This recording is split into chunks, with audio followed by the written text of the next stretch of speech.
Bismillahirrahmanirrahim. Assalamualaikum warahmatullahi wabarakatuh. Izin memperkenalkan diri, nama saya Wahyu Tirtawardani dari jurusan Manajemen Pendidikan Islam. Di sini saya akan membahas sedikit materi terkait pendekatan-pendekatan dalam perencanaan pendidikan.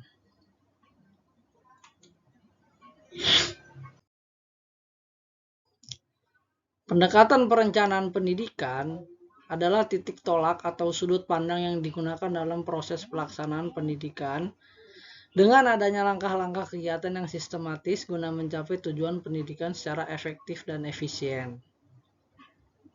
Oleh karena itu, seseorang perencana pendidikan dituntut untuk memiliki kemampuan dalam menyusun sebuah rancangan dengan menggunakan salah satu jenis pendekatan perencanaan pendidikan. Nah, dalam jenis pendekatan perencanaan pendidikan itu terbagi menjadi 5. Nanti akan kita bahas satu-satu. Yang pertama itu adalah pendekatan kebutuhan ketenaga kerjaan. Suatu pendekatan yang digunakan untuk mengelola dan mengoptimalkan tenaga kerja dalam suatu organisasi atau negara. Pendekatan ini melibatkan berbagai strategi, kebijakan, dan praktik yang ditujukan untuk mencapai efisiensi, produktivitas, dan kesejahteraan tenaga kerja. Nah, suatu pendekatan ini itu untuk mengelola dan merekrut tenaga kerjaan dalam suatu organisasi guna tercapainya tujuan organisasi tersebut. Karena apa? Karena pastinya di organisasi tersebut ataupun di perusahaan pasti kalau tidak ada yang namanya ketenaga kerjaan, siapa yang akan membantu pekerjaan tersebut? Tidak ada dong. Jadi di sini butuh yang namanya ketenaga kerjaan. Nah, di sini kita harus ada yang namanya pendekatan kebutuhan ketenaga kerjaan. Nah, karena di sini tuh berbagai strategi, kebijakan, dan praktik yang ditujukan untuk mencapai efisiensi, produktivitas, dan kesejahteraan ketenaga kerjaan. Jadi gitu. Jadi di sini gitu pendekatan ini tuh melibatkan kayak strategi mau seperti apa nanti sistem kerjanya di dalam organisasi ataupun dalam perusahaan, kebijakannya gimana. Jadi gimana ketenaga kerjaan di sini tuh seperti apa, dari mulai biaya tunjangan mereka ataupun atas perilaku ataupun sikap ketika dia bekerja bagus atau tidak. Nanti ada ketika bagus ada yang namanya kenaikan gaji. Nah, itu kebijakan ataupun kayak jam sostek ada kecelakaan kerja ataupun apa, itu nanti ditanggung oleh pabrik ataupun apa. Nah, kebijakan itu kita butuh banget yang namanya pendekatan itu kepada ketenaga kerjaan agar mereka juga nyaman dan akhirnya mereka pun kerja dengan totalitas ataupun penuh tenaga mereka gitu. Dan praktik yang ditujukan untuk mencapai efisiensi, produktivitas, dan kesejahteraan tenaga kerja. Nah, di sini kesejahteraan ketenaga kerjaan. Nah, di sini nih kita harus memikirkan kesejahteraan mereka, jangan sampai antara dari lembur ataupun apa tidak dibayar ataupun gaji nunggak beberapa bulan. Nah, di sini tuh perlu agar jadinya ketenaga kerjaan yang produktivitas dan mencapai tujuan pabrik ataupun organisasi tersebut. Nah, ini sangat perlu sekali nih agar tenaga kerja pun sejahtera dalam itu. Dan itu dari pendekatan perencanaan tenaga kerja adalah program pendidikan. Nah, kita di sini ngebahas tentang pendidikan, berarti itu tata usaha seperti guru ataupun kepala sekolah, kepala piket ataupun penjaga keamanan sekolah ataupun apa, ruang lingkup dalam pendidikan. Nah, tenaga kerja, program pendidikan berarti dalam pendidikan. Tujuan utama mereka adalah untuk mengatasi kesenjangan pekerjaan di berbagai sektor pembangunan melalui penilaian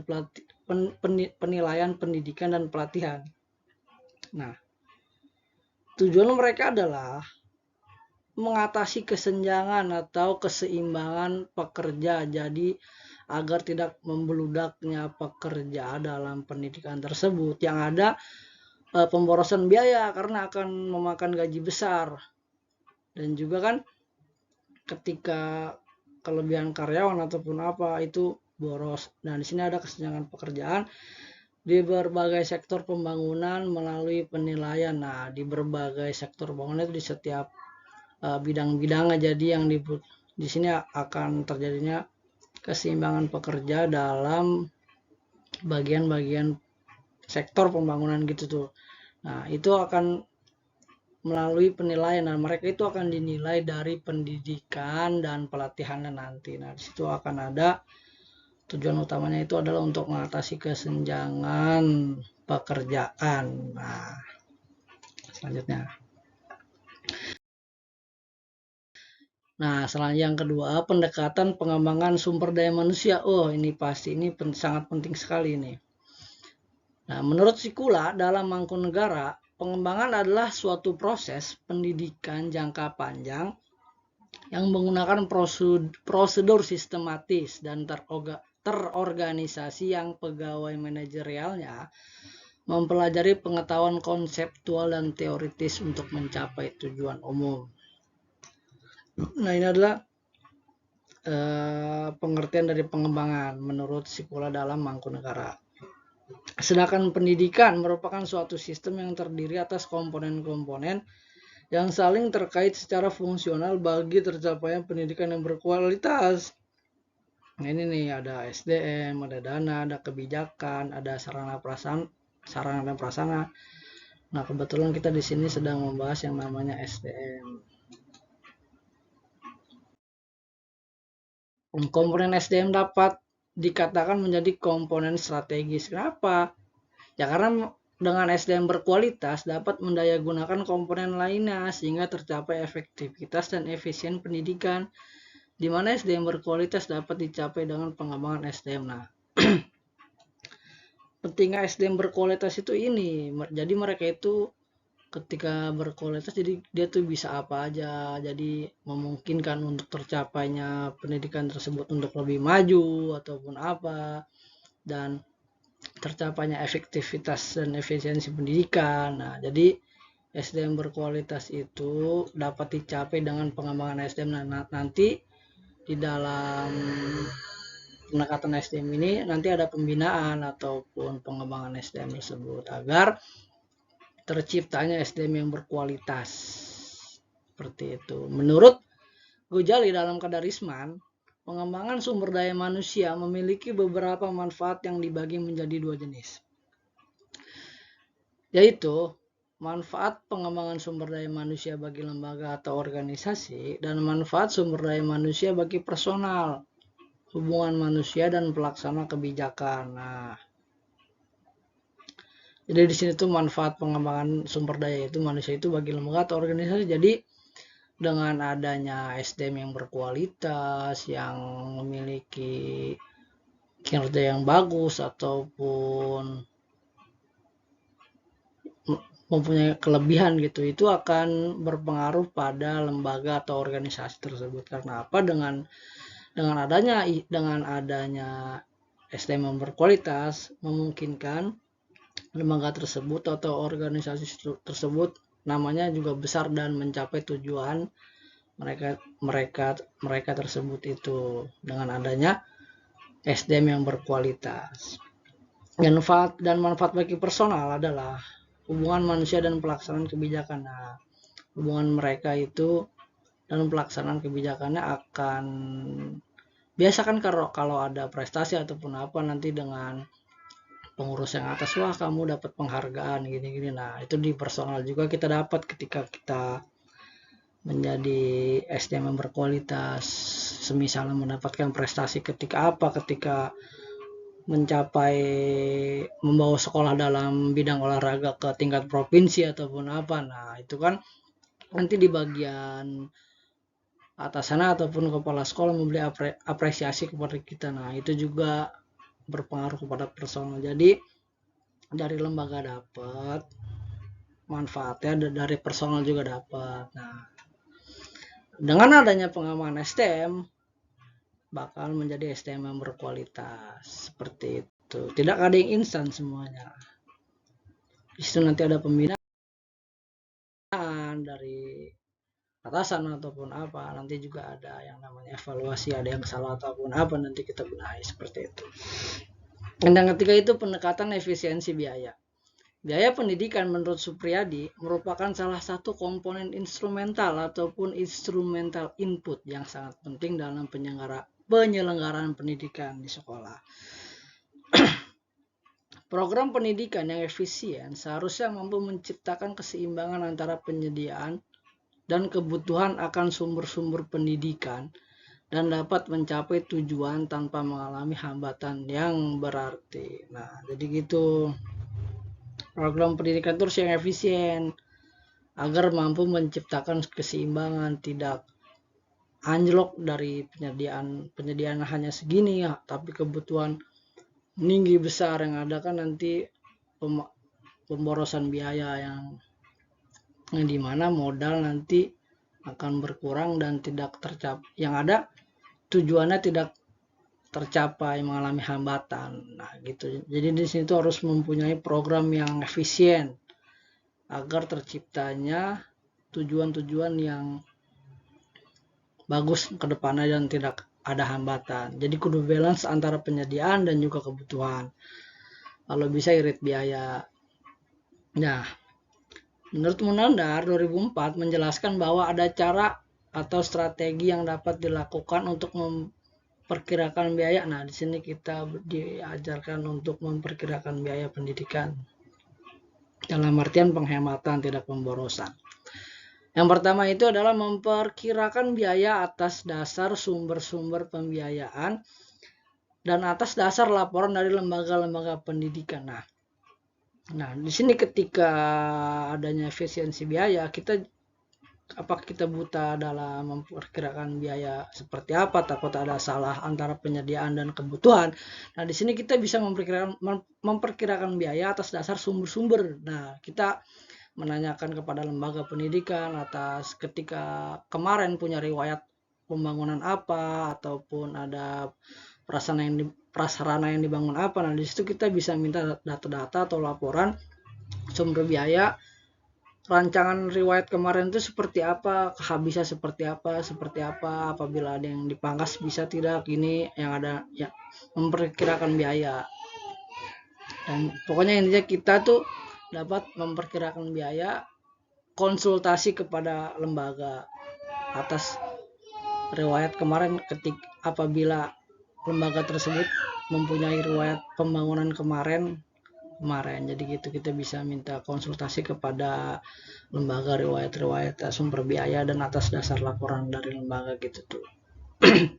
Yang kedua, menggunakan secara langsung laporan dari lembaga pendidikan. Nah, ini bisa nih, ini juga bisa nih, kurang lebih seperti tadi. Menggunakan secara langsung ini bisa.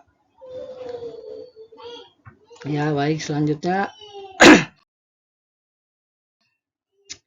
pembiayaan dikatakan efisien ketika pencapaian sasaran atau target diperoleh dengan pengorbanan yang lebih kecil atau dengan biaya yang minim. Nah, ini sangat bagus nih, tetapi susah. Karena apa? Karena dengan biaya yang begitu besar ataupun apa, dan kebutuhan juga yang begitu besar sekali pastinya. Nah, di sini tuh dikatakan efisien ketika pencapaian sasaran atau target diperoleh dengan pengorbanan yang sangat kecil. Ini sangat susah.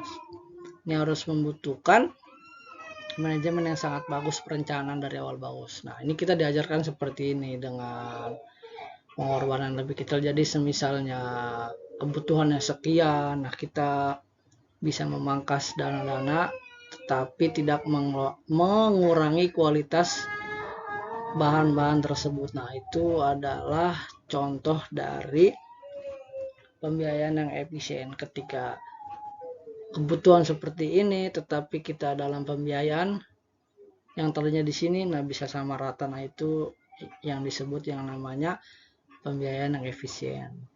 Pengorbanan lebih kecil atau dengan biaya yang minimum. Bisa kita bilang menghemat tanpa mengurangi kualitas. Itu disebut dengan pembiayaan yang dikatakan efisien. Penghematan tetapi jangan sampai mengurangi kualitas. Itu lebih bagus, itu lebih dikatakan efisien sekali. Dan tingkat efisiensi yang tinggilah yang akan memungkinkan terselenggaranya pelayanan pendidikan pada masyarakat secara memuaskan dengan sumber daya yang tersedia secara optimal dan bertanggung jawab. Nah,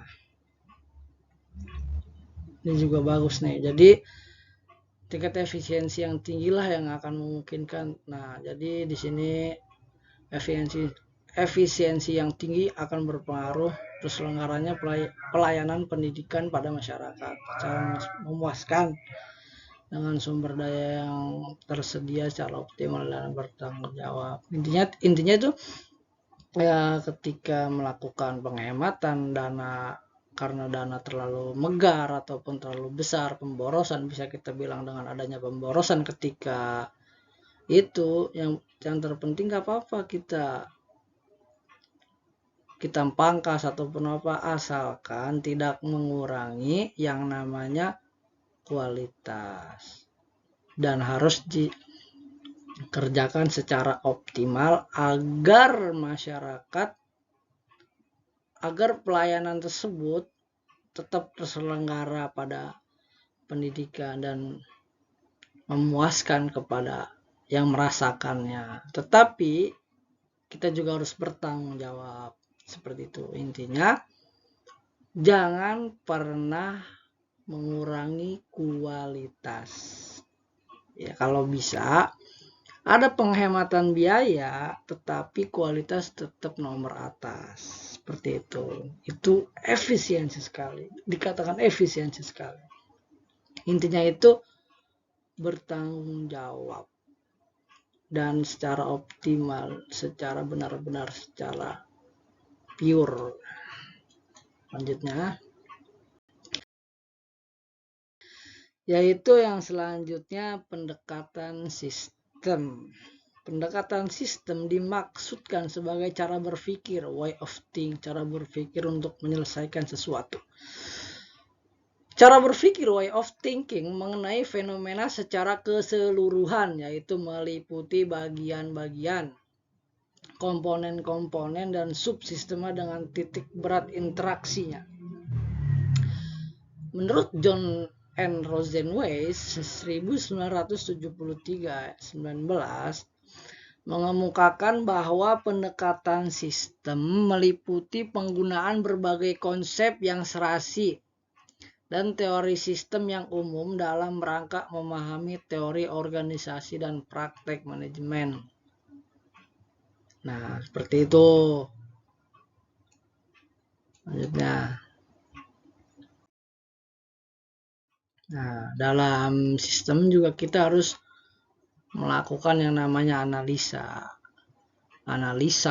evaluasi ketika praktek seperti ini. Nah, kita harus sering analisa apakah ada yang harus dibenahi ataupun kekurangan ataupun kelebihan, dan di situ kita akan melakukan evaluasi. Nah, di sini analisa masalah sistem itu yaitu menyadari akan masalah. Di sini tuh ketika akan adanya masalah, kita harus bisa menyadari akan adanya masalah. Ketika kita melakukan ini, nanti ke depannya seperti apa, efek buruknya seperti apa, efek baiknya seperti apa. Nah, di situ kita harus bisa menyadari akan adanya masalah. Jadi kita sudah bersiap-siap sebelum masalah datang, supaya tidak begitu kaget ketika datang masalah, tidak gerasa kerusuk, bahasa gaulnya mah tidak acak-acakan lah. Nah, yang kedua itu mengidentifikasi variabel yang berhubungan. Nah, ini juga analisa masalah sistem penting juga ini. Yang kedua, menganalisis berbagai faktor. Yang keempat, penentuan tindakan pemecahan masalah yang terbaik dan alternatif. Nah, ketika ada masalah kita harus rundingin, jangan sampai mau egois, mau dengar suara sendiri. Nah, di situ nanti kita akan diajarkan arti namanya diskusi, pemecahan masalah. Nah, di situ kita akan diskusi mana yang terbaik, 1-2 orang memberi saran, memberi pendapat ataupun kritik tentang pendapatnya tersebut. Nanti di situ kita akan belajar memecahkan masalah dan berbagai cara-cara alternatifnya seperti itu. Itu demi untuk mewujudkan manajemen pendidikan dituntut perencanaan yang strategi untuk memberi kemudahan dan pelaksanaan pendidikan. Nah, demi pelaksanaannya pendidikan untuk dengan strategi yang mudah dalam pelaksanaan pendidikan, tapi tidak ini baik. Nah, yang terakhir itu pendekatan Ref of Return. Pendekatan perencanaan pendidikan ini terdiri dari dua model, yaitu cost effectiveness model, yaitu adalah memperhitungkan besaran biaya pendidikan yang diperlukan untuk menghasilkan suatu output pendidikan tertentu. Nah, di sini tuh kita pendekatan itu di sini kita diajarkan untuk memperhitungkan besaran biaya pendidikan yang diperlukan untuk menghasilkan. Jadi di sini biaya ini butuh sekian berapa, biaya ini sekian berapa. Jadi di situ kita harus memperhitungkan besaran biaya pendidikan tertentu. Nah, yang kedua itu cost benefits model, itu pendidikan atau investasi. Nah, gitu. Jadi kita dalam mengelola pendidikan kita juga harus menginventasi apapun itu dari hal keuangan ataupun apa, karena investasi itu bagus untuk ke depan. Nah, kita ibarat kita mempunyai tabungan seperti itu. Jadi kita itu. Nah, pendekatan return itu prioritas perencanaan pendidikan terletak pada jenis atau jenjang pendidikan yang paling tinggi benefit dan paling kecil biayanya, seperti itu. Nah, kesimpulan yang dapat saya ambil itu adalah semua pendekatan tadi yang sudah saya sebutkan sebenarnya saling bantu ataupun saling berhubungan. Nah, karena perencanaan pendidikan itu butuh pendekatan yang sudah saya sebutkan tadi yang di atas itu sangat perlu. Nah, semua pendekatan ini tergantung pada tujuan mana yang paling penting untuk dicapai dalam perencanaan pendidikan. Jadi seperti itu. Jadi semuanya ini sangat perlu. Karena apa? Karena demi tercapainya perencanaan pendidikan yang efisiens. Nah, mungkin hanya itu yang dapat saya sampaikan. Terima kasih. Mohon maaf apabila ada kata-kata yang salah ataupun apa. Pokoknya saya minta maaf. Wabillahi taufiq wal hidayah. Wassalamualaikum warahmatullahi wabarakatuh.